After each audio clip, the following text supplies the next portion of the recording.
Welcome to fast carry. My name है शौकत राम और आज इस वीडियो लेक्चर में हम बात करने वाले हैं इलेक्ट्रोलाइट और नॉन इलेक्ट्रोलाइट के बारे में। फैराडे ने हमें कॉन्सेप्ट दिया।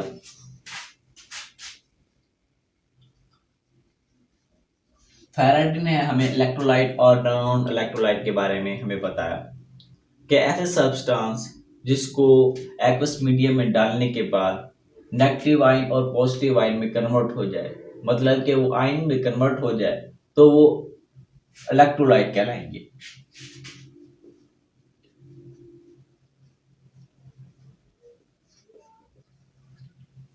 अगर इलेक्ट्रोलाइट्स होंगे तो डेफिनेटली आयन की वजह से वो कंडक्ट इलेक्ट्रिसिटी, आयन की वजह से इलेक्ट्रिसिटी को कंडक्ट करेंगे। और नॉन इलेक्ट्रोलाइट वो होते हैं जिनके मॉलिक्यूल्स नेगेटिव आयन और पॉजिटिव आयन में कन्वर्ट ना हो, उनको कहेंगे हम non electrolyte.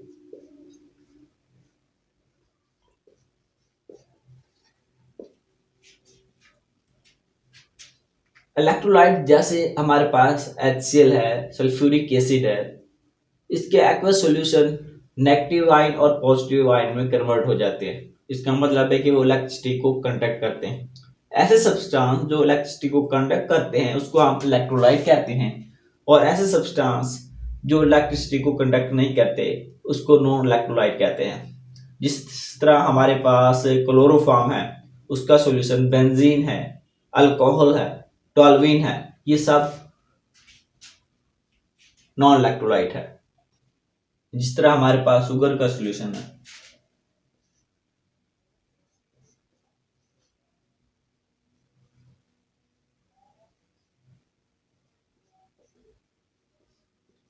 Sugar is in solid form,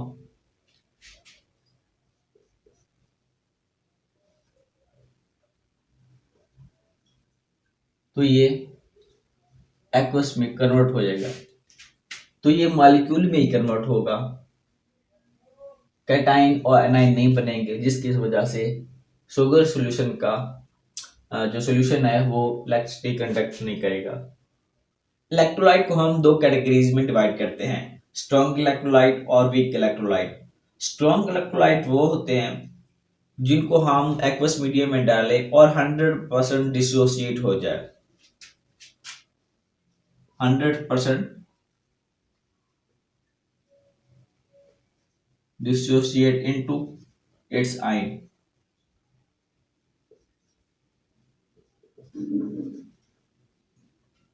और ये हमेशा फॉरवर्ड रिएक्शन ही फेवर करते हैं।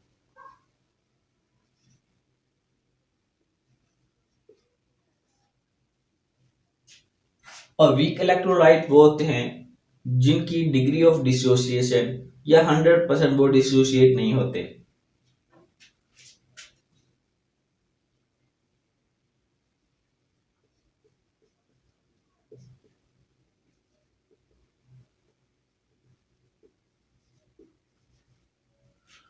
जो 100% डिसोसिएट नहीं होते। स्ट्रॉन्ग इलेक्ट्रोलाइट की जो डिग्री ऑफ डिसोसिएशन है, जिसको हम अल्फा कहते हैं, वो नियरली इक्वल टू 1 होती है। अल्फा मीन एक मोल में से कितने आयन कन्वर्ट हुए। एक मोल में से पूरे का पूरा एक मोल ही स्ट्रॉन्ग इलेक्ट्रोलाइट में कन्वर्ट हो जाता है, इट्स आयन में, इसके आयन में कन्वर्ट हो जाता है। जिस तरह HCl है हमारे पास,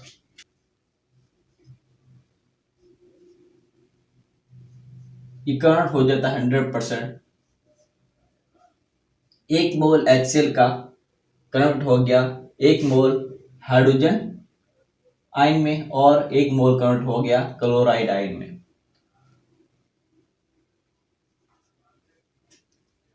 मतलब कि ये एसिड स्ट्रॉन्ग एसिड है, और स्ट्रॉन्ग एसिड को हम सिंगल एरो से डिनोट करते हैं, क्योंकि बैकवर्ड रिएक्शन होगा नहीं, इसलिए हम ये पूरे का पूरा डिसोसिएट हो जाता है। 100% डिसोसिएशन होती है यहाँ पर।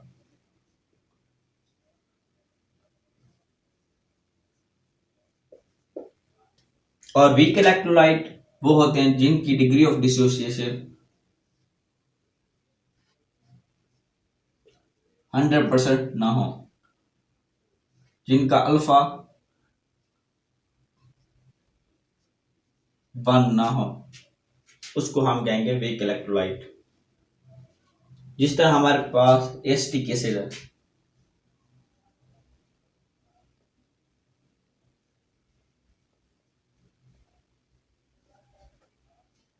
जो वीक इलेक्ट्रोलाइट फेवर करते हैं बैकवर्ड रिएक्शन को भी, मतलब कि ये पूरे का पूरा कन्वर्ट नहीं होता आयन में। अगर 1 मोल है तो इसके कुछ परसेंट मोल के कन्वर्ट हो जाते हैं आयन में।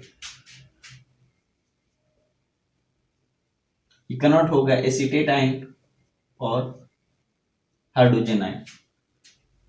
मतलब कि अगर इसके 100 मोल हैं एसिटिक एसिड के, तो वो सिर्फ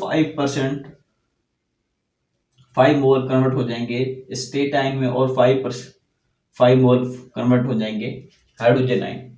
मतलब कि इसके degree of dissociation nearly equal होता है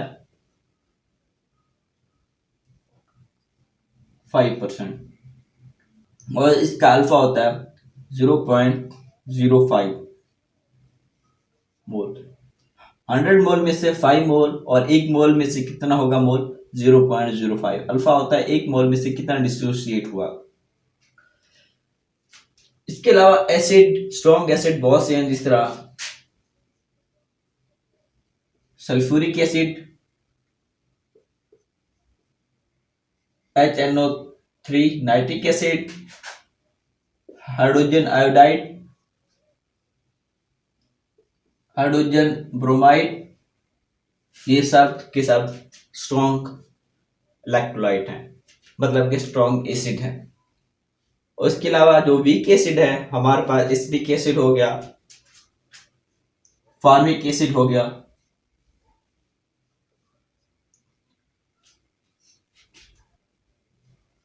H2S। H2S वीक इलेक्ट्रोलाइट है। हमारे पास हो गया कार्बोनिक एसिड हो गया,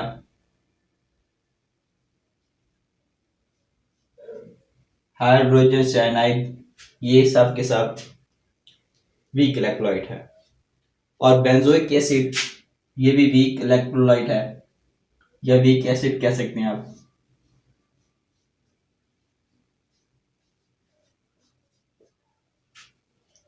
और nitrous acid,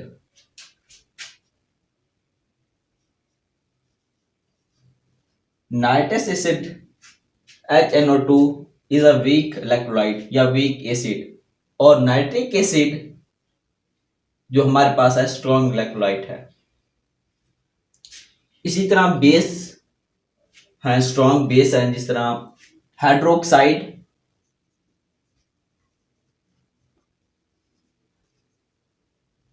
and oxides of group 1 and group 2। Group 1 और ग्रुप 2 के जितने भी हाइड्रोक्साइड और ऑक्साइड हैं, वो के सब स्ट्रॉन्ग इलेक्ट्रोलाइट या स्ट्रॉन्ग बेस है। जिस तरह हमारे पास एग्जांपल है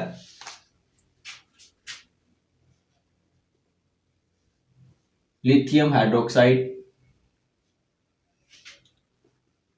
barium hydroxide, sodium hydroxide, magnesium hydroxide, और कैल्शियम हाइड्रोक्साइड,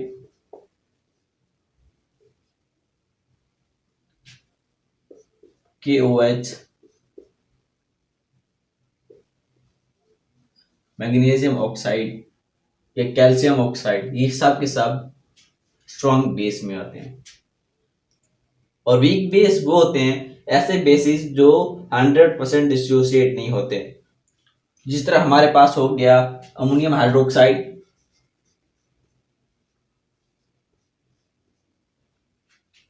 और डाइमिथाइल अमाइन,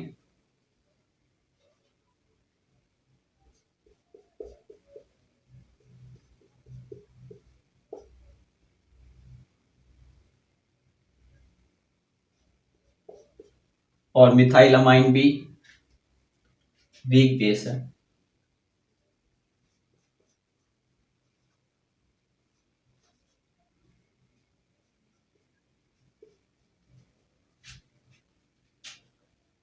और उसके बाद हो गया हमारे पास पैरिडीन C5H5N और लिक्विड अमोनिया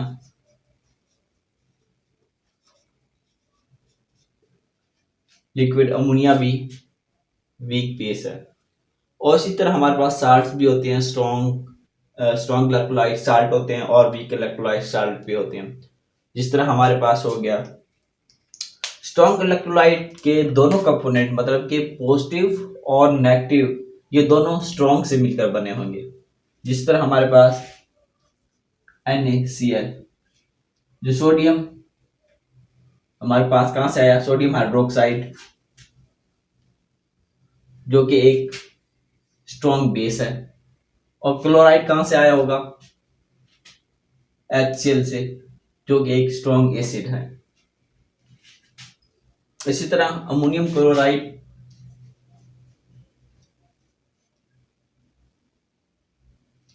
क्लोराइड कहां से आया होगा, स्ट्रॉन्ग एसिड से, HCl से। और ये जो कंपोनेंट है ये वीक बेस से आया होगा। जिस तरह हमारे पास है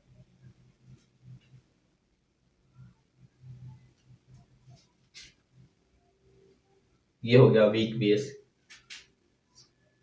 अमोनियम हाइड्रोक्साइड से आया होगा। उसके अलावा हमारे पास है सोडियम कार्बोनेट, मैग्नीशियम हाइड्रोक्साइड से मैग्नीशियम आया होगा।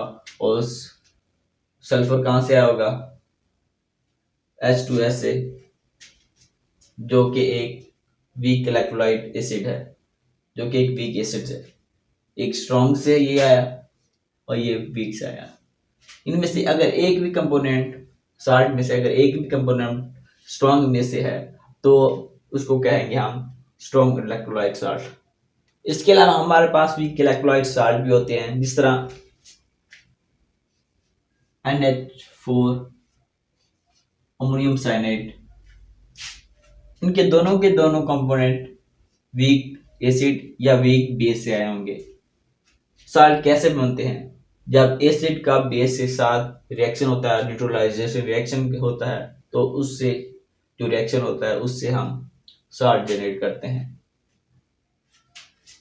अमोनियम साइनेट एक वीक इलेक्ट्रोलाइट है।